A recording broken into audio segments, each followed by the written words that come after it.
Epik Mellon podcast, conversations with the real humans behind broadband networks, cybersecurity, and the future of communications.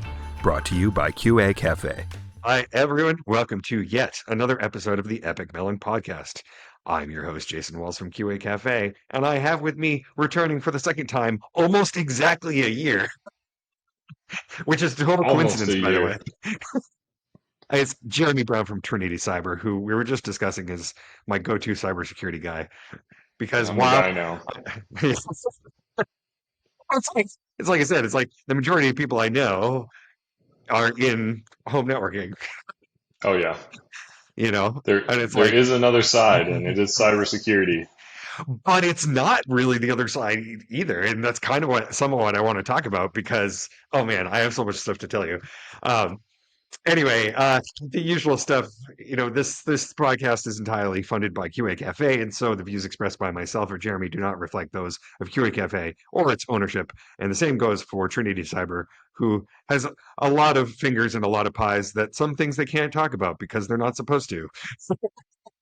Very true. But Very true. yeah, but that's why we trust them to do the things. And QA Cafe, it's the funder of this podcast, makes three great products. Those three great products are CD Router, CloudShark, and Passport. But I'm going to give you the short versions of these this time rather than going through my entire spiel, because I know that Steve falls asleep during this part.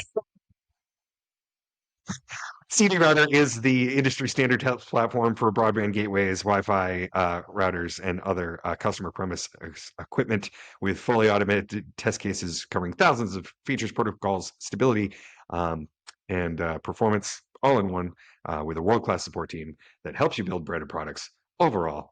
CloudShark is the way to make packet captures a useful part of your cybersecurity workflows.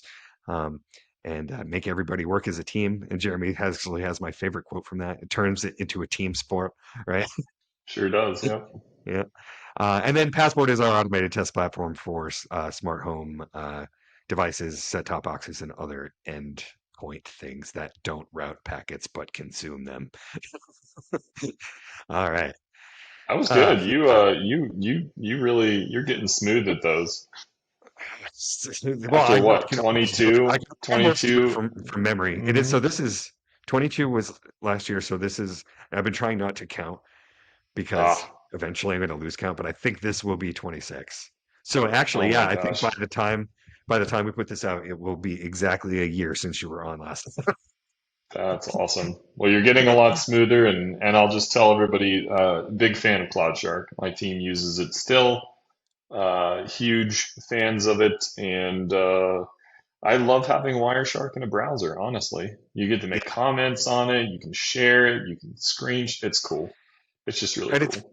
it's funny how even the rare number of times where I have to look at packet captures, it's like I easily prefer doing it in a web browser because I love Wireshark, and this is no admonition to the Wireshark guys out there, but having a native application, eh, eh, You know what I've started doing? So CloudShark's got kind of some open PCAPs on the internet, and some of them are malware exercises. And I actually started using that for some of my screening interviews for oh people no way, on my team. Yeah. So awesome, I'll pull up a link, and in the middle of the interview, I'll hit them with some PCAP and CloudShark, and they're yeah. always very surprised. So The guy who it's does cool. that, Brad from malwareanalysis.net, Yeah. he has so many cool exercises, and every now and then we get one. He does one that has like a really good PCAP in it, and so Tom always loves to jump on one of those and just make a thing out of it. But that's the Yeah, majority of I love those. his blog, the malware traffic analysis. It's super Yeah, helpful. yeah, it's great, and he just kind of does it out of the kindness of his own heart, like like for Yeah, he's funsies. a good dude. He's a good dude. So what have you been up to? I mean, it's been a whole year. I think you've traveled a bunch. Yeah, so like I mean, I do all the standard stuff that I've normally been doing, and it was obviously all on hold, you know, during COVID. So when I talked to you last year, we had only restarted for like our second meeting. Mm, Um, but it's cool because we're trying to like the experience of COVID, right? Talk about like being able to use the latest technology to work together more easily remotely, right? Uh, hmm we started realizing that, especially for standards, like you don't we don't need to be there in person all the time, right? So Yeah. we've been shifting towards doing the boring stuff, like the going through issue lists and making pull requests, because we do all our standards in Markdown and do it with Git. But uh, that stuff, we're coming away from doing it at the meetings that we're traveling around the world for, and trying to do more interesting stuff, like have people come and talk about specific topics, right? And so one of the first ones that the Broadband Forum got a bunch of people together to talk about was cybersecurity, obviously from the broadband network perspective. But man, it is crazy. Are you familiar with like F-Secure, the F-Secure guys? Yeah. Yeah. Yeah, Definitely. they they th- they they talk a lot about it for BBF stuff, because they have applications that they install on gateways and stuff. And Yeah. just some of the stuff that they were pointing out that's been happening is just wild. It's wild. Like Yeah. beyond like the phishing attempts and stuff getting better, which you guys screen out, right, as part of Oh yeah. right We see a part of the lot of whole. evolutions of different Yeah, phishing campaigns. We'll talk about right. that. Remind me to talk about that at some point today. Yeah, no, because so we talked about the next time we were talking about AI, right? Yeah. AI Big term. with scare Nobody really quotes. knows what It's it means really these AI, days. right? Yeah. Yeah, yeah. Learning models Yep. that are, doing hacking. Yeah. Yeah. The There's defense, incredible what you can train a machine to do these days. An right? algorithm. And then you have an AI that's trying to do the defense, and so you just have an AI versus an AI. Yeah. Yeah, the funny part is the trust out of all of that. So whether you're attacking or defending, we're not quite at the point where humans, like all the context that's in your brain has made it into those models. Right, So you can have hacking experiments and things that might go horribly wrong because they don't understand the context of what they've hacked or how they've got in. right, And the same can happen on the defensive side. So right. we're really at the point, I think, as an industry where we have to like double check a ton of what AI does. Not that it's not a really great feature, but you can't just you can't take it for granted, and you can't take the accuracy for granted for sure. Right.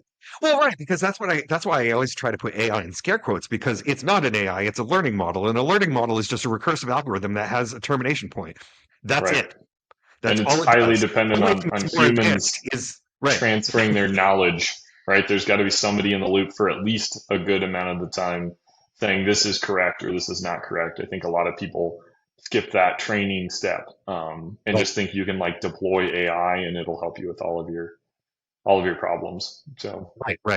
All right. So before we get into that, just so that anybody who's listening that is new, that didn't listen to your last one, understands where you're coming from, tell yeah, them I the should Trinity probably Cyber introduce story myself, real huh? quick. Yeah. Yeah, absolutely.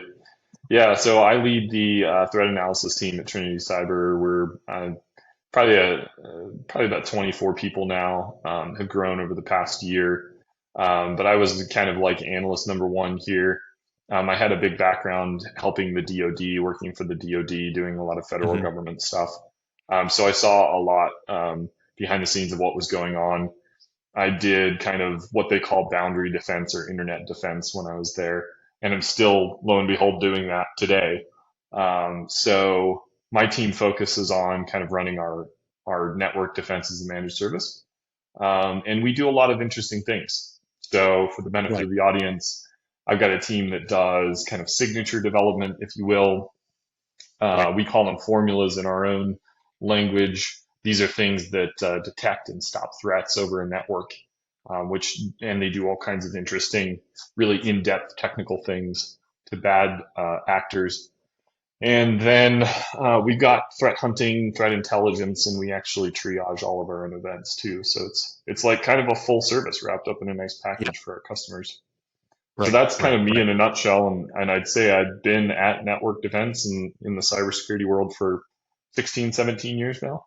It's gone Right. by pretty quick, but And I live and breathe this stuff.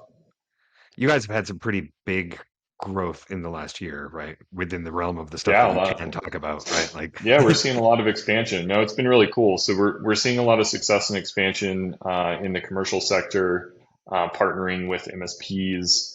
Also, a lot of success. We opened up an office in Australia, so this is new, Oh, and cool. yeah, we're expanding our kind of our market over there. There's just a The lot of sun really doesn't set cool. on Trinity Cyber. Yeah, exactly. We actually have a separate, Trinity Cyber Australia now, which is really neat. So I'm Cool. sending some folks from my team out there actually to work out there. And it's an exciting opportunity. I think we're going to see a lot of growth there too. And working with the Australians is amazing. They're great people. They're hilarious. They have just kind of a different mindset on life, which is really cool as an American. And going over and visiting them and working with them is always interesting. So So, we'll hey, see how that goes. I'm gonna bet it's gonna be really successful here in the next couple of years. We've got some new partnerships and a lot of opportunity over there, and I think we'll see different threats too, which is right. going to be really cool. Interesting. I think wherever you are globally, the threats that target any particular country are always changing, and they're very localized. A Does lot that of have more people to do with the nature of the targets or the nature of the actors?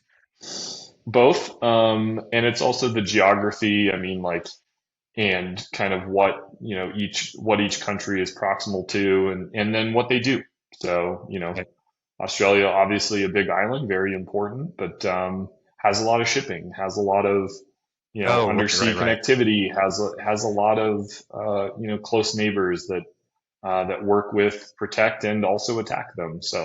right. So it's a huge kind of new opportunity for us. We're excited about it. And then on the federal government side, we're both in the defense and the civilian sectors, and that has grown too.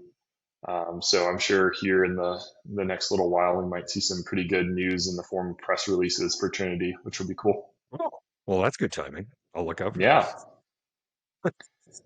but it's been a wild year. It seems like it goes by so fast, and the kind of work that we've been doing, especially on my team. Really, I'd say if I had to recap it, that it's been the year of the info stealer and the year of the credential theft attack. Oh, yeah. Okay. Yeah. So ransomware gets a lot of publicity these days, and I'm not going to Right. downplay it, This is but scary. Right. from our aperture, I mean, we've started servicing, kind of being like a white labeled service to some email security providers through our Uh-huh. file based API. It's called TC File, Oh, and yeah. through that, TC. we've actually seen a whole lot of an increase in the delivery of like a PDF document that has a link in it that will take you through 3 or 4 websites before you are determined to target. And if you are a target, it'll be just sort of a roulette wheel of what you get. It could be, a new piece of malware. It could be a credential theft page that looks exactly like your Microsoft Office login. And actors are getting quick. I mean, within a minute or two, sometimes less than 30 seconds, your credentials are stolen, and then you're also given a prompt to give your MFA token, and those Oh, things yeah. don't last forever too. So actors are incredibly quick at using them, and it's really not even about just getting in and stealing everything they can. It's about getting in and maintaining persistence. So Right. they'll make other accounts. They'll set up mail forwarding rules where your mail is you can spearfish your own company basically. It's like an incredible shift in tactics. um, Wow. yeah, so we've seen a whole lot of that stuff, and it's always fun to dig into those campaigns. And quite often we're at the beginning edge of it where we might prevent something, but it has this whole downstream effect. Like maybe you stopped a PDF from coming in and you told the customer why it was malicious and things like that. But my team will also go and follow the links, and we'll use our open source threat intelligence tools to go and tell the rest of the story. And man, sometimes the story is wild, and sometimes you run Yeah. in directly into what you think might be APT behavior. Really advanced hiding of tracks and super technical ways to keep security researchers out. So it's Right. always a Right. cat and Right. mouse, Well, I imagine that's a big difference too, ransomware getting all the publicity, but that's because it's overt. It's and it like the costs a stuff that lot you're of talking money. about. Yeah, Right. Well, and the I stuff that think you're talking about is people don't ever want it known that that Yep. compromise happened, right? It's definitely a And so lot less it'll go public on for for sure. yeah, yeah, I think if you see a lot of these breaches, you're either talking about ransomware, you're talking about some important employee or a set of important employees' credentials are stolen. And I would say like it's the devil you don't see there because you could have a bad actor who has your username and password, and people are notorious for not rotating them very often. But I mean, you steal somebody's credentials and you got access for on average six to 9 months. So. you get a lot of damage in 6 to 9 months. Yes, you can. Yeah. And they do it very quietly too. So it Yeah, benefits them to sort of stay low and slow and log in when normal during normal business hours and do things that would blend under the radar. Just kind of lay low. right, right, right. And we talked a little bit about that before with IoT stuff and home gateways about that stuff being super quiet because I mean, what are you doing at that point? You're not threatening a home user. You're just using them as a staging point for other things and gathering whatever you can, right? Did you see the recent well almost a couple months ago, but there was a nice kind of press release from the FBI about Russian APT29 activity on home gateways, specifically Ubiquiti. You familiar with Really? that? Yeah. No, I haven't seen that. Yeah, so there was, I think it was the Ubiquiti Edge router, fantastic product, but it had a vulnerability that was kind of a 0 day and also pretty insecure default passwords. So APT29 actors were able to basically hack a whole bunch of these Ubiquiti Edge routers in residential places and turn them into a big proxy network so that they could do their hacking operations from like your grandma's, router in Illinois. It was Right, wild. right. But Well, and what's wild about it, because what's happened for me over the last year in that space is that the gateways are becoming more powerful, right? So oh they're yeah, becoming they're like full-fledged compute platforms. They're not they're just incredibly powerful. yeah. So it's like, why wouldn't you do that? People are Yeah, using it to mine Bitcoin. You can and the thing of it is too, like you can run a fully fledged backdoor proxy network. Like I kind of think of it as like in the Stranger Things vernacular, like you got your regular world and your upside down. Like bad actors can hack a gateway and totally make like an upside down where like just network traffic flows through. They can do all they're their bad going through the operations, and you'll never notice. Like your YouTube's still going to work fine. Your all your bandwidth is fine because these devices are getting so powerful that they can handle right. both. Yeah. It's wild. Yeah. But yeah, we're That's right. talking about like commercial devices being turned into botnets at and proxies at the drop of a hat. And um, kudos, I think, to the FBI and other law enforcement services in other countries who are starting to work together because they're really starting to take it to bad actors. Like in this case, I think with the Ubiquiti operation, they went in and uninstalled the malware that the bad guys had put there, and then they did that, and then kind of forced a kind of a reboot of people's devices, or when you rebooted your Ubiquiti Edge router, it would kind of remove some of the artifacts. I think it's just neat that we're at the place where governments are starting to take an active stance against this kind of behavior, Right. right? Because Huh. before it was policy and it was sanctions, and that stuff still happens. But sometimes at the end of the day, you just need to do something about a threat. Right, And right, so right, right. kudos to that. Well, I know right. there It's was a it's lot of work it's a that went into feedback that. loop thing, right? It's like, yeah, sure, you can punish some company for having a violation of some standard, but by the time that's done resolving, like, Yeah, what are you doing about the bad guy who's, yeah, on somebody's router in, your friend's router who'd never updated it in, 5 years? So I, I, and I don't want to capitalize the conversation on talking about home routers, but I did. There was other very cool thing that I wanted to tell you about because please, yeah, we did this survey, and it was like a follow up survey to one that the Broadband Forum had done years before, and one of the questions that we happened to ask was, "What is the most important?" It was 111 operators was the target of the survey, right? And it was very comprehensive. It was not one particular region. It was everywhere. And one of the questions we asked was, what the most important thing is to you in your CPE when purchasing CPE. Security got 70%. The next highest one was quality, and it was 50%. And then cost was like way down there. And I was like, okay, all right, just Yeah, so we're clear.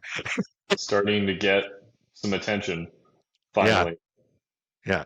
I was like, I can't, but that's just blew my mind when I saw that because we didn't even intend to ask that question for that reason. It was just like, whoa. Yeah, it's becoming a real problem, and I think you see these major news stories that kind of make it out of either government operations or companies that have discovered they've been compromised, and it's really starting to turn the tide. So, like we Yeah, have to, there's awareness, there's prevention, there's detection, there's all of these things that have to come together at the same time to really take it to the bad guys. And if they're not in sync, then right, we end right, up with the problem we had 3 4 years ago, where I mean most of these things were actually unreported. I mean, you could right, have a massive campaign of botnets of somebody's toaster, acting against as a DDoS mechanism and taking down a video game network, and it wouldn't matter until it had an impact to users. right, right, right, right, right. Yeah, and it's funny how it is kind of like almost every human interaction, right? It's like if there's a problem you don't talk about, the problem gets worse. Yeah, exactly. I think the last time we talked, I mentioned my smart home journey, Yeah. and I've done a lot more with that. We now have all of our lights automated, and we have like door sensors. So when you walk Ooh. in, you'll the door sensor will trigger a light and it'll turn on to a certain brightness. But what I did find was getting away from sort of the major vendors and their cloud connectivity Yeah. puts my mind at ease. So I use like an open source platform called Home Assistant now. It's been Oh, really cool. that's what my best friend uses, Yeah. Lincoln. He has his own setup. I've talked about Lincoln many times on the show, by the way, folks, and I know that it's a running gag that people don't think he actually exists. I don't even believe he exists now. You've But just thrown he out and I another work name. together in a lot of ways, right?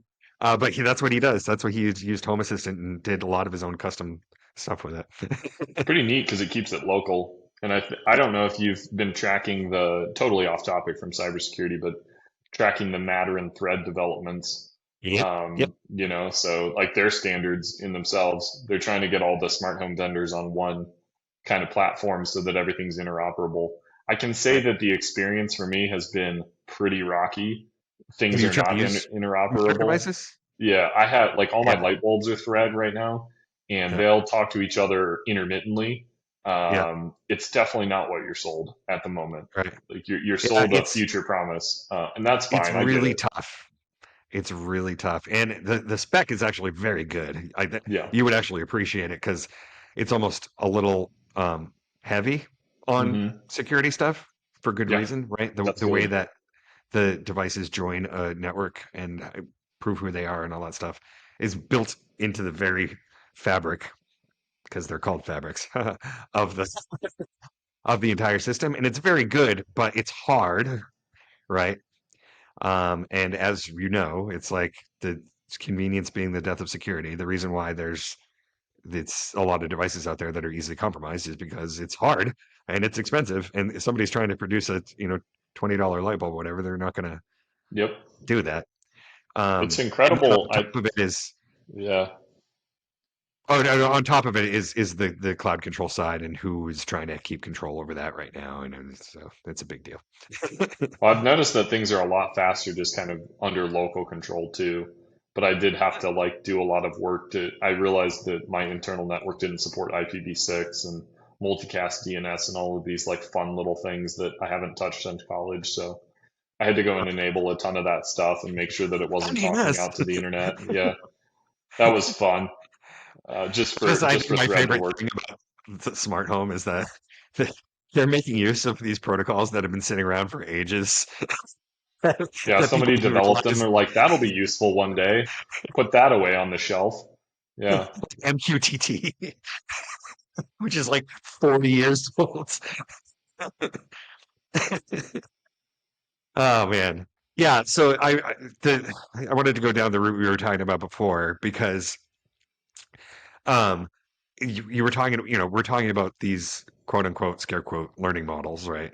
And the systems getting better, but because of the nature of what they are have to have people look at it eventually, right? And so we're in kind of a weird space now where it's like the how is it that you get to the point that it is time for a human to look at something, and how do you present that information to that human after the AI has already done a bunch of stuff, Yep. to have them double check it. And then on top of that, which I've talked to you about a ton of times, is getting enough people in the industry that either know what they're talking about or have tools that make it easy for them, even if they're totally green.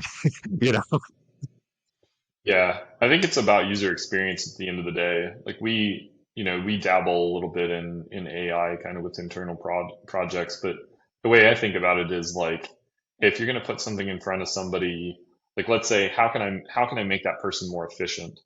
Um, in the case of like a cybersecurity analyst, their job is to quickly understand information that's coming at them, summarize it, be able to like talk to multiple audiences about it, and then be able to oftentimes do something, whether that's write a signature or do a threat hunt, like whatever the case is. But LLMs are super good at taking a lot of information and essentially Googling it faster than a human can at the right, moment right, and producing something that sounds cognizant. What I've found is like don't put too much of these training requests in front of humans until you have a system that easily lets them say yes, this is correct, or no, this isn't.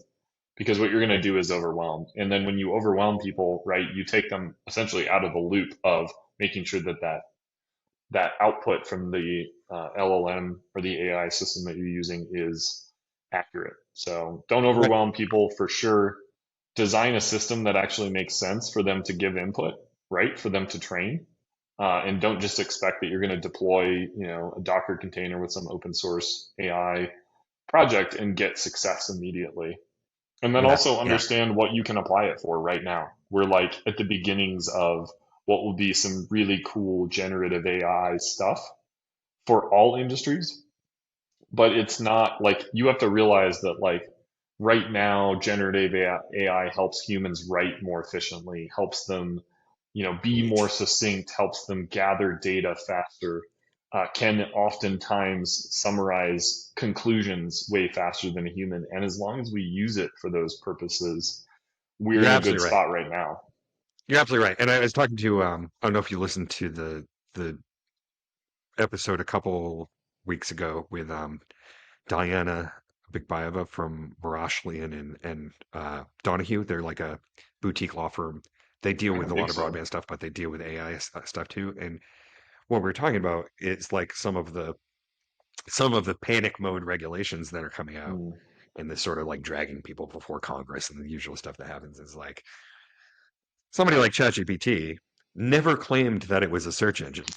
So when Right. people are like, it's giving wrong answers, they're like, yeah, Yeah, we it's never kind told of you should use expected. it for that. I think people make these analytical leaps kind of about what technology can do, and they don't realize what it does at the moment. Yeah. And that's just a messaging challenge, honestly, for our industry, is like realizing what you have in your hands today versus what it could be, and not Right. saying like, I mean, yes, we have to plan for the future of what it could be, but not totally skipping over like what are we doing with it today, and like Right. understanding that like people who make these things like for a good reason understand what it can do, and they give you those sort of caveats, and like you have to respect them. No, So, no, it's true. It's true, right? And it's tech media is kind of culpable for that, right? yep, for Especially in sure. cybersecurity, because it's like if you were to just talk about CVEs all day, it's kind of boring, right? The actual Exactly. hacks are not that exciting. Yeah, all the exciting stuff. Talk about the bits and the bytes. So, it's like you have them going a mile a minute to be like, oh, Terminator. It's like, well, hold on. Have you I'm have just you I'm seen just using it to like, God. have you seen like kind of AI take off in terms of standards creation So, generation? Like, are people trying to oh, use that to be a little more efficient at writing what is objectively long, boring documents? so what I use it for mostly, personally, right? Uh, for marketing stuff is just to like take the thoughts that I have that are scattered and turn them into something that is Hmm. structured. And Yeah. then from there, you take it and you edit it. And anybody who doesn't edit it after, it's very obvious. Yep. And I imagine this happens when it's doing any kind of analysis, is you start to see like you start to see these patterns in the way that it responds to things. Yeah. And very often it'll end up the same way every time. You're like, okay, you're doing that again, you know. And so you can't do that, right? But we did ask, uh, and again, I'm just talking about ChatGPT now, which is cool because there's now kind of a community around it. They make a lot of plugins. You can make your own GPT space. Yep. So you've seed it with a bunch of data ahead of time. That way you don't have to like treat it all as one thread and everything. So people are making those for different purposes. Um, so I made one, that's called Jason's clone that just does everything that I normally need to do, right? But I did ask it one day, can you build a networking protocol that does X, Y, and Z, right? And it was very good. It was like, well, Was it your first thing you have to design for is for security, right? And I didn't even say that, so I was like, okay, great job. the JSON protocol? It made it finally. It's layer two. It's layer 2.5. Well, yeah, no, that's what you have to use it for. And so it's like you said, it's like imagine if you're using it for for some of the analysis that you're doing, it's basically to just get to a starting point faster, Yeah. right? I think the way we, use it and want to use it more in the future, especially in the cybersecurity arena, is like get the human to the point where, like, take off the 4 or 5 hours of research they had to do to get to the point where they Right. can say, like, okay, now I have a piece of interesting data. How can I pivot? Okay. Um, Take out a lot of the noise. We see that in threat hunting quite a bit, is like you have a massive amount of data coming in from various sources, and humans' brains are just unfortunately not great at sifting through all of it. Right. So Right. if an algorithm can sift through it more efficiently for you, and get you to the point where you see some interesting data points, you can start to apply your own context and your own career knowledge, to tell that story. I think that's for better or worse where we are with AI today, and that's fine because it makes somebody whose job might be half and half getting to the point where AI got you. It takes all of that off their plate, and as Right. long as Right. it's doing it correctly, I think we have a massive efficiency gain. There's a lot Right. of fear of kind of jobs being taken away, via AI, and I think that's a legitimate fear for certain positions, but I think we're still at the point where it's got to be looked at as making people more efficient, Right. Right. and in many ways teaching them how it got there so Right. that they can hopefully upskill quicker. So yeah, is that working out? Right? Because one of the things that has been coming up everywhere in every industry that I wanted to write about it sometime soon, is the skills gap, right? And Yeah, it's absolutely. this weird bubble that everyone is experiencing, right? Like Yep. I was supposed to go. Had this happened? I think we talked about this last time, where I I was supposed to go to Hawaii for a broadband forum meeting, and United ended up canceling the flight like 3 times. And it turns out that it's just the whole problem is that there's not enough pilots, but that's because all the pilots retired, and it takes too long to bring the new people on, and there's nobody in the middle. But every industry Yeah. has that same problem right now. Every industry has it. Yeah. You have quite a divide between entry level and highly skilled, lots of experienced people. And I don't know the right answer to getting people to even to the middle in cybersecurity other than time. I think I probably said the last time we talked that in about 3 to 5 years, we're going to have a whole bunch of pretty qualified candidates. Oh And yeah, I you still did say think that. that's Yeah, yeah. true. I still think that's true. But yeah, I mean, and you have a lot of mass layoffs in tech that have happened Yeah. recently. So you're flooding the market with objectively valuable candidates. Right. Um, Oh yeah, so, with but at the the same time, those people can struggle to find a job, right? right. Where we have market forces where companies are not growing incredibly quick. They're big. It's bigger than the tech sector. So it's hard to hire somebody from a budget standpoint unless you're doing really well.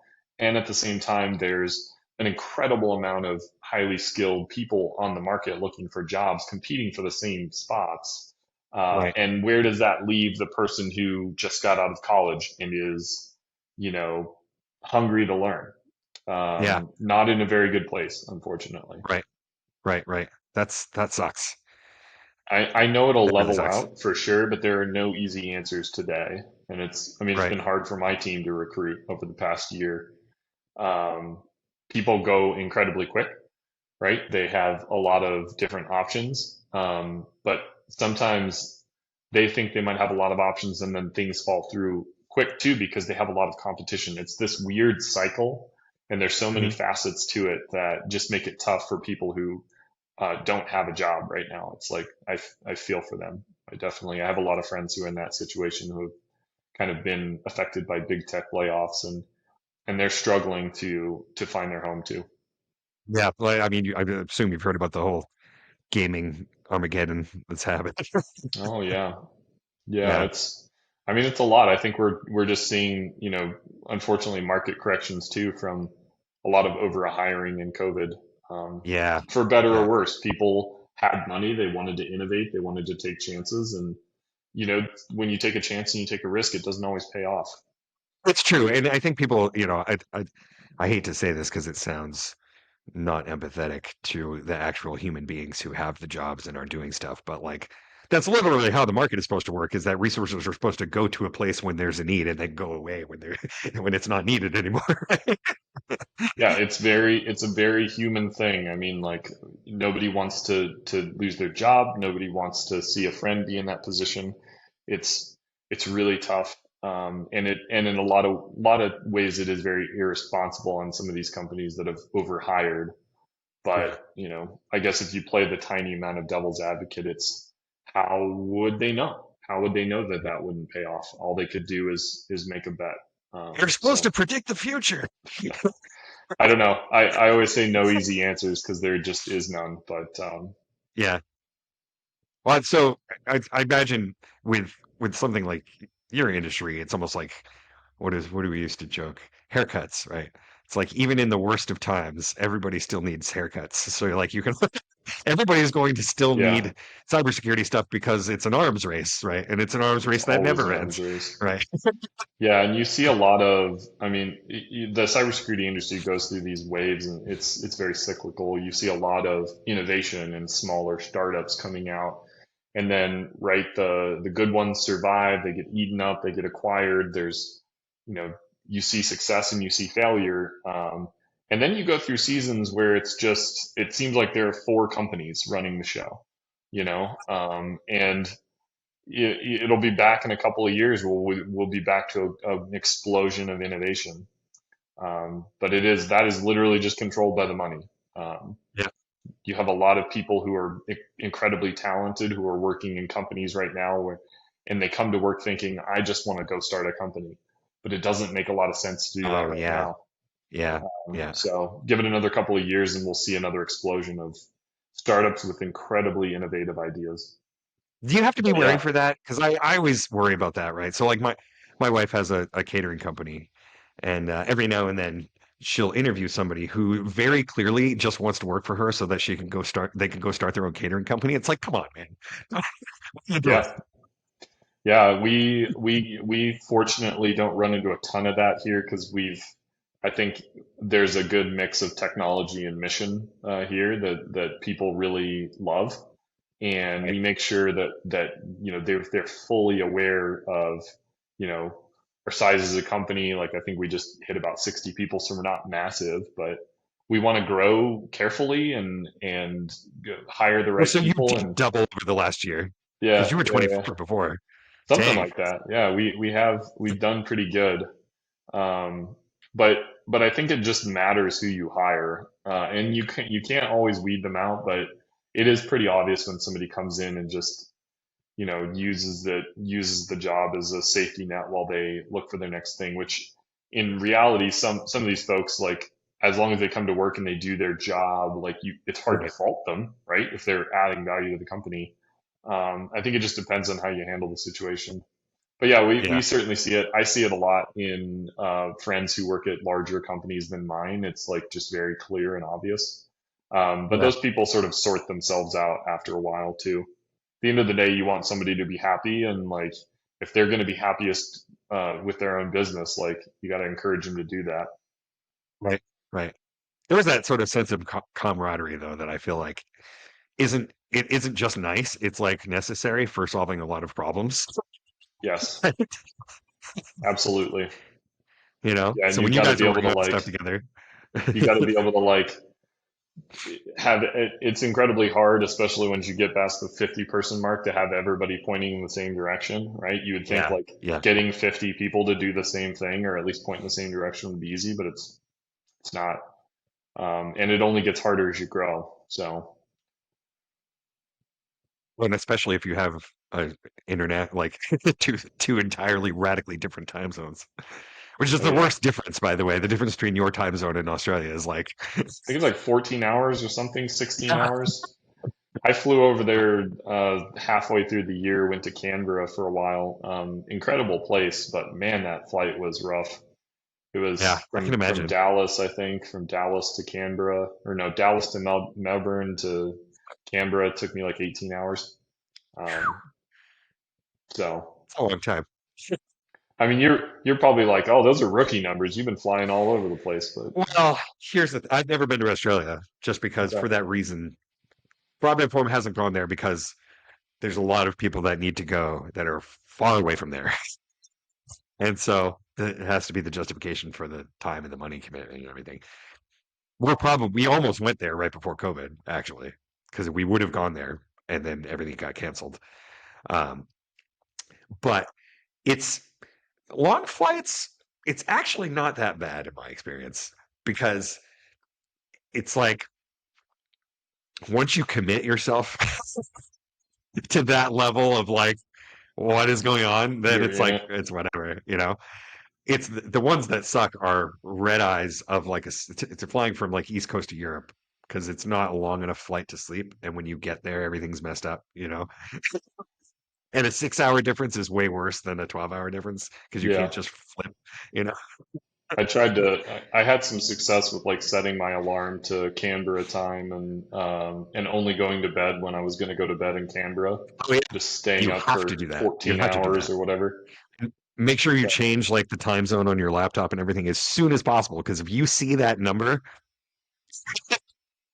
yep. if you see what time it's supposed to be, you're like, nope, it's over. That's cool though. So how often are you gonna have to make that trip, do you think? I kind of go out there on demand. I've got a few folks from my team that I have to staff in the office there in Canberra, and so that'll be a cool journey. We're going to see it probably grow in the next couple of years as customer demand, kind of increases. And so I'm just excited. It kind of feels like you're going up the roller coaster and you're kind of excited to drop. So Oh yeah, for sure, yeah. right? That's really cool. And a That's really whole cool. new Man, the whole aperture to year like is different crazy. threats that target Australia networks is going to be awesome. I Yeah. mean, you make a lot of assumptions based on where your telemetry is, and you see like here in the States, we've been working on credential theft phishing campaigns and search engine optimization poisoning, where you can go to Google and oh, by the way, you can go to Google these days and very easily the top recommended result is malware. It will take you to malware. Really? Yes, there are For some what pretty kinds of common. things? So it's one of the most common ones right now is a malware family called Gootloader, and you'll go search for something that's relevant to you, like we've seen like service members maybe looking for promotion packages and stuff like that. Right, you'll do a fairly benign Google search, but the recommended thing will take you to a fake forum, and it'll have all these pre-populated answers. It'll be like, and then one of them will have a link and it'll say, click here for like a template. And it's like, okay. So you click there and you get malware. You get Wow. some program that claims to be a PDF reader or a fake podcast software. No, they're Uh, on to me. No. yeah, they're onto you. But it's wild how effective it is, and the malicious actors are actually just paying for these ads, paying for this ad space. And No. I mean, kudos to Google because they've done a heck of a lot about it, but they can't even keep up Is it with the sponsored problem. stuff? Like, are these people buying It's the Google ads? yeah, it's the recommended Wow. stuff. So just be very, I guess the warning to the audience here is be very careful of those couple recommended ads. Yeah. Like I say, hard problem to solve, not really Google's fault, but like you almost 95% of the time you're going to get malware these days. So scroll a few down and click on the official website. It's interesting, and I don't know if I just do this totally for whatever my own reasons are, but I almost never click on any ads because I'm like, oh, Yeah, okay. If I actually like you, I don't want you to have to spend money on my click. But if you scroll correct. down and one of the top results also happens to be one of the ones that were ads, then I'm like, okay, that's probably And it's like really, I almost feel like we're going back 10 years ago because my advice too is because it displays the domain inside of the recommended thing, like it'll show the whole link. I'll check it. Look for Yeah, like a tiny misspelling of like, right, I don't know, Facebook or whatever the case is. Because right. there'll be like one letter off or something like that, and it Or they'll use a gets a lot different of people. alphabet.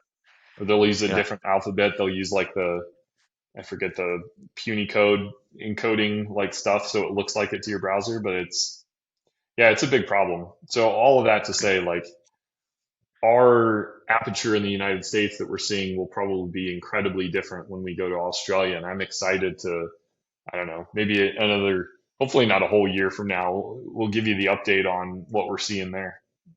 Cool. That's really cool. So, I mean, you were saying some of it just has to do with the industries that are out there, but like, is there sort of any cultural difference that makes people vulnerable to certain things that they wouldn't be over here? Or This is a general statement, but I would say like Australians are like way more cybersecurity aware than Americans are. I think it's probably a lot more ingrained in their schooling and yeah, training. So I'm not as worried about like, the kind of you're just not aware of the threats online. But right, there's geopolitical tensions. There's, the country, and their imports and exports. There's a lot of different scenarios where Australia becomes a target and it's just interesting, I think, to see what the different threats are and even discover new ones. right. That's since I live and breathe this threat analysis stuff. Like I love to find the newest thing and how it does what it Right, does, and I'll just right. spend 4 hours digging into it and Yeah, man, totally that's super lose exciting, myself, which is neat. right? I love the You're rabbit like, hole. ah, You also yeah, have to know how to pull yourself out of the rabbit hole too, which is important. Super important right, skill for right. meetings and podcasts and stuff. But Like, yeah, no, I'm still looking at this problem days later. yeah, I'm like not paying attention to you. I'm just over here on my other computer. But it's On it's a Cloudflare, fun looking at a industry. PCAP. Yeah, yeah, exactly. Uh, yeah, no, that got me thinking, not to go on a totally wild tangent about, you know, summarizing things and presenting it more easily to the users, to make it easier to do this stuff and to find new stuff. Um, like, it's like tools like that have existed for a while, like Zeek, and it's at least doing some of that summarization. But I imagine you run into situations where if something is novel, it's hmm not going to get caught by something like that, right? Yeah, we run several different signature sets in CloudShark. I love the being able to run Suricata rules and Zeek rules and stuff like that. But yeah, if you're dealing with a novel threat, it's all like your career experience. And I'll give you like an interesting one from last year. We kind of ran into a situation where we didn't know that there was a zero day being used, and it was on one of our customers. But the way we found it was through the download of remote monitoring software, and it came over the network. And RMM software is like really common, and it's legitimate, and Right, it's used by a bunch of sysadmins, to obviously and easily manage things. But when it comes to a box that's like internet facing and like you don't expect that, right, the analyst eyes dig in. And we actually right, found this download of a remote monitoring software and kind of traced it back using PCAPs and traffic capture and kind of pulling it back. And what we found out was the early stages of a paper cut campaign. I think that happened like last spring. But it's this internet facing print management software, and it had a pretty nasty 0 day in it that was being exploited to drop malware, ransomware, other stuff like that. But we It's caught it always at the the point where it printers. was the remote monitoring software. Probably an hour or two after that would have been ransomware. And it's always amazing at what point in the compromise do you come in, especially as a network defense provider. Holy shit! So you're saying you noticed it within that window of time? That's Yes. crazy. Yeah, and then shortly after, I mean, you have everybody in the community, they're all analyzing it, they're blogging about it, it's a hot topic. And it's interesting how some of the details that you saw kind of come out. And from there on, it was like, oh yeah, like we were T minus an hour or two away from that particular thing being ransomware and potentially reaching out to others. Yeah. So we were happy to help in that case. The customer was very happy as well.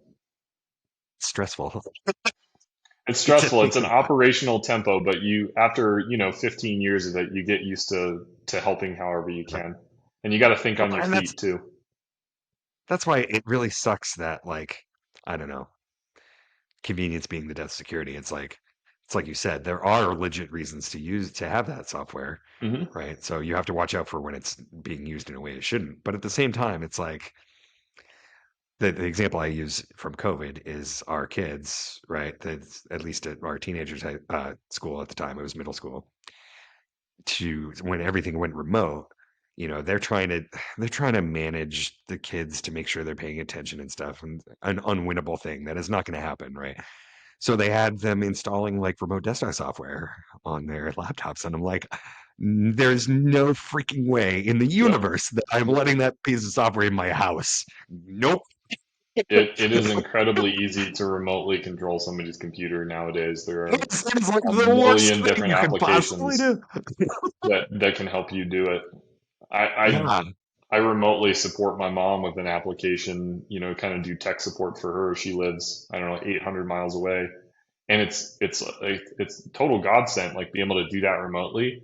But man, you better bet I lock that down with the password. Like we talk about, hey, like if anybody approaches you with another download of software, like, and it's not me, like you say no. There's a heavy amount of training that comes with it. And unfortunately, in situations like COVID, like they don't have time to do the training. They don't have time to Right. do awareness. There's no, Oh, it's desperation, right? yeah, And it's whenever you just see desperation, you see sharks. you're reacting. Yeah. So Crazy. Yeah. All right, dude. I appreciate you. yeah, Um, absolutely. I, we could maybe do this more often than a year. Whenever you have like a bubble of new news you want to pass I around, am I'll be ready down. to talk to you Yeah. about it. Hopefully we'll have an interesting summer in terms Yeah, of new threats that are coming out, and I'll keep you on the update.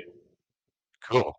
Well, let me know when that news drops. I'll spread that around. I'm curious. I'm excited for you. Perfect. Sounds great. Well, Cool. thanks for having All me on right, today. I buddy. appreciate it. Yeah, no, thank you for coming. It it's like you said, it keeps my episodes going. So, We'll uh, see if this is either the least watched or the most watched episode. I don't know. no, I'll say, well, we'll see if there's like a horseshoe theory about it, right? I love it. Yeah. Uh, Cool. if you like what we're talking about right now, please do subscribe on YouTube if you're watching on YouTube. If you're listening on Apple Podcasts and you just happen to not already be subscribed, do that because it means you'll get our stuff automatically. And that's really great for me because it means that what I'm doing is worth it. Support Um, Jason and Epic Mellon. It's a wonderful podcast. it's fun. It's fun. I wouldn't do it otherwise. But most importantly, own the nerdy things you love, like Jeremy was saying. Dive down the rabbit hole and have fun doing it. Absolutely. Nerds rock. Get in there. Bye, dude. See ya.